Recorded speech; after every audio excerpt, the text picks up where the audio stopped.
در سفر اسراء و معراج پیامبر صلی الله علیه وسلم در حالی که جبرائیل پیشا پیشش حرکت میکرد رسید به گروهی از امتش، دید که قیچی دستشونه، گوشت رانشون میچینن میخورن. گفت اینها چه گروهی از امت من هستن؟ گفتم بعد میگم. رفت جلوتر، دید که یک گروهی از امتش دانی به اندازه سنگی به اندازه دانه نخود از دهانشون میفته روی زمین، بعد بزرگ میشه به اندازه یک گوساله بزرگ، یک گاو بزرگ.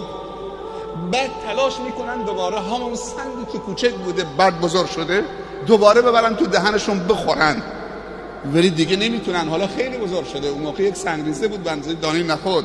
گفت اینا چه گروهی از امت من هستن؟ البته سوال خیلی زیاده. عجایبی که دید پیامبر صلی الله علیه و سلم در مسیر راهش، همین میگفت بعد بهت میگم. من این دوتا رو میخوام بگم. غیبت عامل تفرقه است. گفت اونایی که با قیچی گوشت رانشون رو میشیدن میخوردن، اونها کسانی از امت تو هستن که شغلشون غیبته، به هم زدنه، پشت سر این اون صحبت کردنه، دنبال نقطه ضعف مردم و عیب مردمه. و اما اون گروهی که به اندازه دانه نخود سنگریزه از دهانشون می آمد بیرون بعد بزرگ می شد، گفت اونها کسانی هستن که زنها و مردای عفیف و پاکدامن را بهتان می زنن و امنیت و آرامش را از جامعه می گیرن.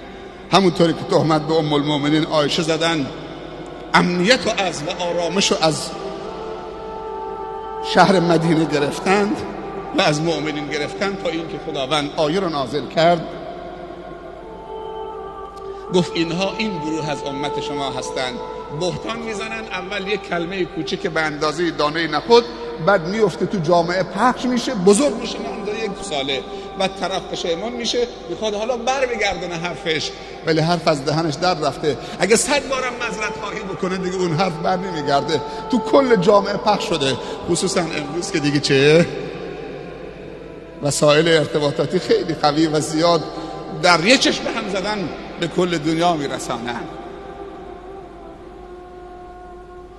پیامبر صلی الله علیه وسلم در حدیثی میفرمایند هیچ خیری معادل این دوتا خیر نیست و هیچ شری معادل این دوتا شر نیست. گفتم کدوم خیر منظورته؟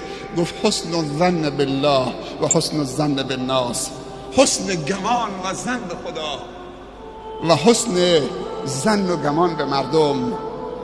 و هیچ شر معادل این دوتا شر نیست، بدگمانی به الله و بدگمانی به خلق خدا و مردم. اینا سبب نفرت و دوری می شود.